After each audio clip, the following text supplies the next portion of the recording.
अयोध्या नगरी सुखों की नगरी थी, जहां राजा दशरथ का शासन था और चारों पुत्रों राम, लक्ष्मण, भरत और शत्रुघ्न के हर्ष ध्वनि से राजमहल गुंजायमान रहता था।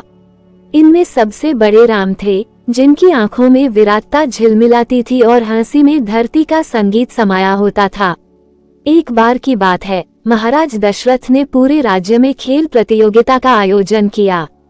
हर उम्र के बालक बालिकाएं उत्साहित थे, खासकर छोटे राम। उन्होंने धनुष उठाया और धरती की ओर सपाट तीर छोड़ा।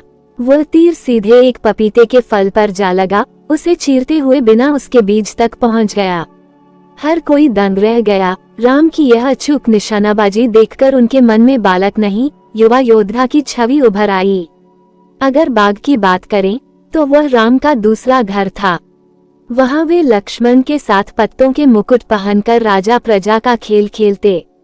कभी नदी के किनारे पत्थर से कश्ती बनाकर मछली पकड़ने का ख्याल करते, तो कभी पेड़ों पर चढ़कर फल तोड़ते। हंसी खुशी से दिन बीतते जाते।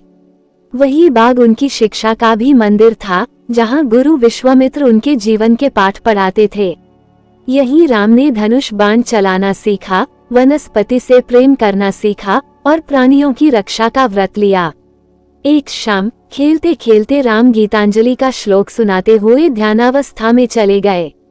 उनके चारों ओर चिड़ियों का चहचहाट बंद हो गया, हवा थमसी गई और एक अलौकिक शांति छा गई।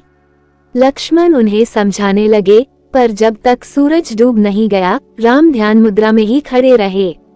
उस दिन लक्ष्मण ने अपनी भाई की दिव्यता का प्रत्यक्ष दर्शन किया। लेकिन राम सिर्फ दिव्य नहीं थे, वे बिल्कुल आम बच्चों जैसे भी थे। एक बार उन्होंने माता कौशल्या से दूध के साथ खीर खाने की जिद की। कौशल्या ने हंसते हुए माना और उसे रात के लिए बचाकर रख दिया। रात में राम जल्दी सो गए तो लक्ष्मण चुपके से खीर खा गए। सुबह राम उठे और फिर खीर की जिद करने लगे। कौशल्या ने बताया कि रात में ही खीर चली गई।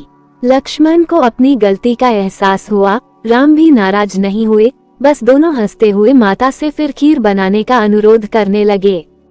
जब राम को 14 वर्ष का वनवास मिला तो उनके मन में दुख की कोई लहर नहीं उठी।